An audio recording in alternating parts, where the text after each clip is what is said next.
तो आज अपन कर रहे हैं क्वेश्चन नंबर 9। इसके अंदर लिखा हुआ है XYZ limited is planning to introduce a new product with a project life of 8 years. यानी कि आपको दे रखा भैया XYZ लिमिटेड एक कंपनी है और वो नया प्रोडक्ट को इंट्रोड्यूस कर रही है, प्रोजेक्ट लाइफ है 8 ईयर्स तक। Initial equipment cost will be ₹3.5 crore. Additional equipment costing ₹25 lakh will be purchased at the end of third year from the cash inflow of this year। यानी कि भैया आपको इनिशियल इन्वेस्टमेंट तो दे रखा है 3.5 करोड़ और एडिशनल इक्विपमेंट है 25 लाख का, जो आप परचेज करोगे थर्ड ईयर के एंड में। At the end of 8 years the original equipment will have no resale value but additional equipment can be sold for ₹2,50,000। आपको लास्ट में बता रखा है भैया सेल्वेज वैल्यू एडिशनल इक्विपमेंट का रहेगा 2,50,000। A working capital of ₹40 lakh will be needed and it will be released at the end of 8th year। Working capital के बारे में बता रखा है भैया आपको 40 लाख का शुरू में लगेगा। The project will be financed with sufficient amount of equity capital. The sales volumes over 8 years have been estimated as follows. आपको 8 ईयर्स का सेल्स वॉल्यूम दे रखा है, ठीक है, यूनिट्स पर ईयर के हिसाब से आपको फर्स्ट ईयर से लेकर 8 ईयर तक बता रखा है। A sales price of ₹240 per unit is expected and variable expenses will amount to 60% of sales revenue। Per unit sales आपको बता रखी है ₹240 रहेगी और वेरिएबल एक्सपेंसेस आपको बता रखे हैं 60% रहेंगे। Fixed cash operating cost will amount ₹36 lakh per year. The loss of any year will be set of from the profits of subsequent 2 years.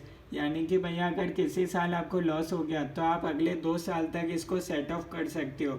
The company subject to 30% tax rate and considers 12% to be an appropriate after tax cost of capital for this project.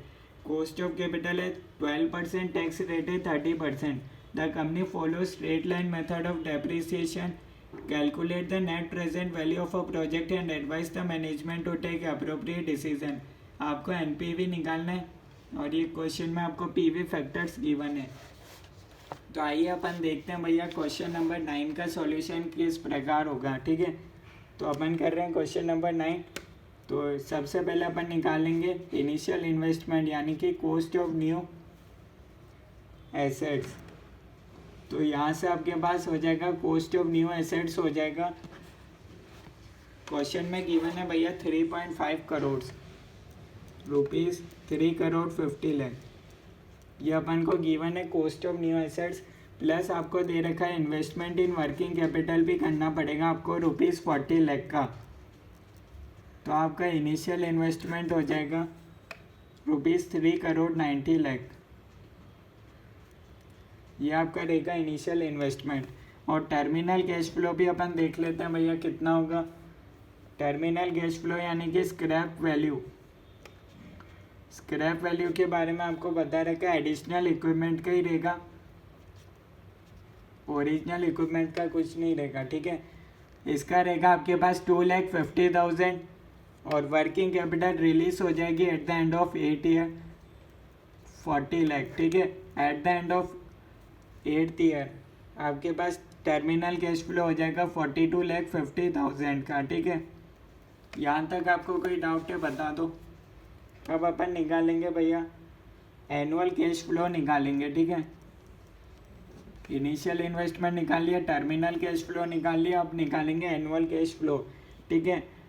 ये आपको जिस format में दे रखा है अपन भी उसी format में बनाएंगे। सेल्स वॉल्यूम 1 2 3 4 5 और 6 to 8, 1 2 3 4 to 5 और 6 to 8 जैसा क्वेश्चन में दे रखा है अपन भी उसके अकॉर्डिंग ही चलेंगे। सेल यूनिट्स कितनी दे रखी है अपन को, फर्स्ट ईयर में 72,000, 1,08,000, 2,60,000, 2,70,000 और 6 to 8 ईयर में गिवन है 1,80,000, ठीक है। अब यहाँ से अपने पास आ जाएगा कंट्रीब्यूशन। आपको सेल्स दे रखी है 240 और वेरिएबल एक्सपेंसेस है 60%, तो 40% आपका कंट्रीब्यूशन हो जाएगा। तो 240 इंटू 40% इंटू 72,000। फर्स्ट केस में आ रहा है 69,12,000, 103,68,000 249 60,000, 259 20,000, इतना आपके पास अपने पास आ रहा है कंट्रीब्यूशन, ठीक है। और यहाँ हो जाएगा 172 80,000, माइनस कर देंगे फिक्स्ड कॉस्ट, हर साल का रहेगा 36 लाख। ध्यान से समझोगे तो इजी रहेगा ये क्वेश्चन, ठीक है। लेंथी थोड़ा सा बड़ा जरूर है पर इजी अगर आपने एक बार समझ लिया तो, ठीक है। एग्जाम में आएगा तो 10 नंबर का आता है जनरली ये क्वेश्चन। माइनस कर देंगे डेप्रीसिएशन। सबसे पहले भैया अपन देखेंगे ओरिजिनल इक्विपमेंट का। ओरिजिनल इक्विपमेंट था 3 करोड़ 50 लाख का, स्क्रैप वैल्यू कुछ है नहीं, तो कितने साल चलेगा, 8 साल तक चलेगा। 3 crore 50 lakh 3.5 CR divided by 8, तो ये आ जाएगा आपके पास डेप्रीसिएशन 43,75,000 का। स्ट्रेट लाइन मेथड है, क्वेश्चन में गिवन है।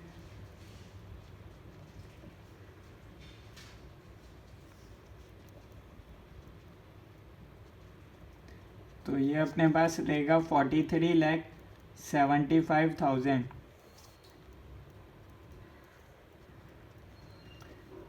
अब ओरिजिनल इक्विपमेंट का तो ले लिया, अब अपने पास एक और इक्विपमेंट है एडिशनल इक्विपमेंट। एडिशनल इक्विपमेंट के लिए एक बात लिख रखी थी कि भैया वो 3rd ईयर में परचेस होगा, ठीक है। तो यानी कि भैया स्टार्टिंग के 2 साल में डेप्रीसिएशन तो कुछ होगा नहीं, ठीक है, परचेस ही नहीं करा आपने, तो ये 25 लाख का होगा।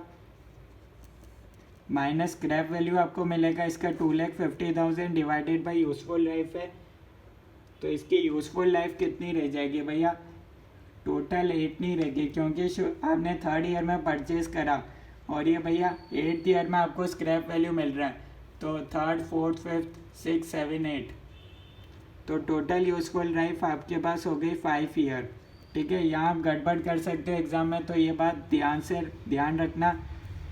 3 4 5 6 7 8, ठीक है। 3rd ईयर के एंड में अपन परचेस करेंगे, तो 3rd ईयर अपन काउंट नहीं करेंगे, 4 5 और 6 7 8, तो टोटल यूजफुल लाइफ अपने पास 5 साल ही रहेगी। ये आपको समझ में आना चाहिए, ठीक है। लिख रखा है क्वेश्चन में at the end of 3rd year upon purchase करेंगे एडिशनल इक्विपमेंट, तो 3rd ईयर तक अपने पास कुछ नहीं रहेगा, ठीक है। तो ये अपने पास डेप्रीसिएशन हो जाएगा 4,50,000 का, ठीक है।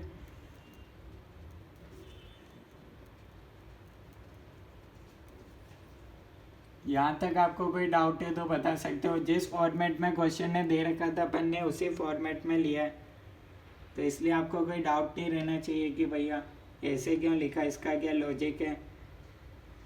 अब ये अपने पास आ जाएगा net profit before tax. Net profit before tax आ रहा है 10,63,000, 23,93,000। यहाँ आप कर सकते हो, कैलकुलेशन करनी है, 169,85,000, 174,95,000, 88,55,000। ये अपने पास आ गया net profit before tax. Minus कर देंगे टैक्स रेट है भैया 30%, और इससे अपने पास आ जाएगा नेट प्रॉफिट आफ्टर टैक्स, ठीक है। टैक्स रेट अपन निकाल लेते हैं। अब क्वेश्चन में दे रखा था अगर किसी साल लॉस होगा तो अपन अगले 2 साल तक इसको सेट ऑफ कर सकते हैं, ठीक है।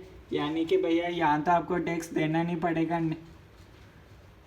10,63,000, ठीक है, और इसको आप अगले 2 साल तक सेट ऑफ कर सकते हो। यहाँ आपके पास आएगा 3,99,000, 50,95,500, 52,48,500, और यहाँ आपके पास आ रहा है 26,56,500, ठीक है। तो यहाँ अपने पास आ जाएगा 19,94,000, 1 करोड़ 18,89,500, 1,22,46,500 और यहाँ अपने पास आएगा 61,98,500। यहाँ तक आपको समझ में आया क्या, बताओ? यहाँ तक एक बार आप देख लो, कोई डाउट है तो आप बता सकते हो, कोई चीज़ समझ में नहीं आई हो तो बता सकते हो। ये अपने पास आ गया भैया नेट प्रॉफिट आफ्टर टैक्स। ठीक है, अब इसमें अपन ऐड कर देंगे डेप्रिसिएशन। कितना था? 43,75,000 का। तो अपने पास आ जाएगा annual cash flow. Annual cash flow आ रहा है 33,12,000। यहाँ अपने पास हो जाएगा 43,75,000। यहाँ भी हो जाएगा 43,75,000। यहाँ होगा 48,25,000 और यहाँ हो जाएगा 48,25,000। इन सब की टोटल कर लेते हैं 63,69,000। 1,62,64,500। 1,70,71,500 और यहाँ रहे 1,10,23,500। अब थर्ड ईयर के एंड में अपन ने इन्वेस्टमेंट करा था 25 लाख का और एडिशनल इक्विपमेंट खरीदा था ना, तो इस ईयर का कैश फ्लो हो जाएगा भैया 1,37,64,500। यहाँ तक देख लो भैया, कोई डाउट है क्या आपको? कोई चीज़ समझ में नहीं आई हो तो बता सकते हो। अभी तक आपको कोई डाउट है क्या किसी में भी, तो आप देख सकते हो एक बार, फिर अपन आगे बढ़ते हैं।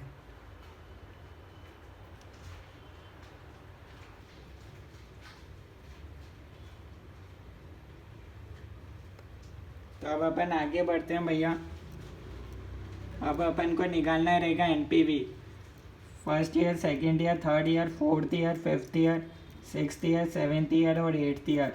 एट्थ ईयर के बाद हो जाएगा टर्मिनल कैश फ्लो और ये अपन को दे रखे हैं एनुअल कैश फ्लो 33,12,000, 63,69,000, 137,64,500, 170, 71,500, 170, 71,500, 110, 23,500, 110, 23,500, 110, 23,500 और लास्ट में आपका टर्मिनल कैश फ्लो हो जाएगा भैया 42,50,000 का। स्टार्टिंग में अपन ने निकाला था, वही है ये।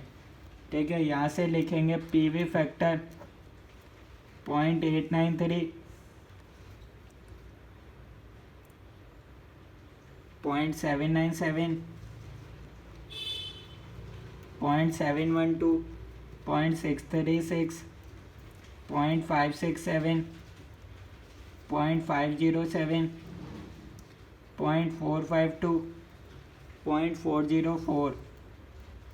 यही हो जाएगा टर्मिनल कैश फ्लो का। ठीक है, यहाँ से अपने पास आ जाएगी प्रेजेंट वैल्यू 29,57,616, 50,76,093, 98,00,00324, 1,08,57,474, 96,79,540, 55,88,940, 49,82,622, 61,70,494।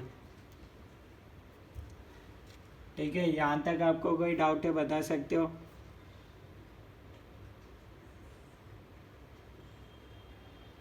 तो ये इन दोनों का प्लस करके हो जाएगा। ठीक है, तो ये अपने पास आ रहे हैं, इन सब की टोटल अपने पास आ रही है भैया यहाँ थोड़ा स्पेस कम है, बाकी इधर लिख रहा हूँ, आप इसके नीचे लिख सकते हैं 5,51,13,077 माइनस कर देंगे इसमें से इनिशियल इन्वेस्टमेंट 3,90,00,000 का।